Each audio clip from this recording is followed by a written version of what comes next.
தீமையான வேர்களில எடுத்து பிடுங்கி போட்டுருவோம். நன்மையான குணத்தோடு மட்டுமே இருப்போம். ஹல்லேலூயா.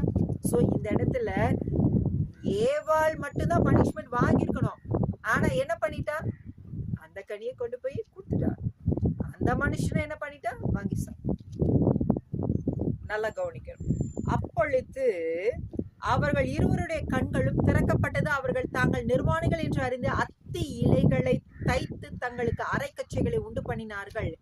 பகலில் குளிர்ச்சியான வேளையிலே தோட்டத்தில் உலாவுகிற தேவனாகிய கர்த்தருடைய சத்தத்தை அவர்கள் கேட்டார்கள்.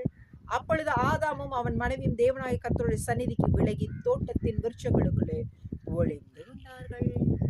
தப்பு பண்ணிட்டா, பாவம் பண்ணிட்டா, பயம்தான் வந்துவிடும். இதுவரைக்கும் பயம் இல்லை, ஆனா இப்ப பயம் வந்துருச்சு அவங்களுக்கு. கர்த்தருடைய சத்தத்தை கேட்டுன்னு ஓடி ஒளிந்து கொண்டாங்க. ஏன்?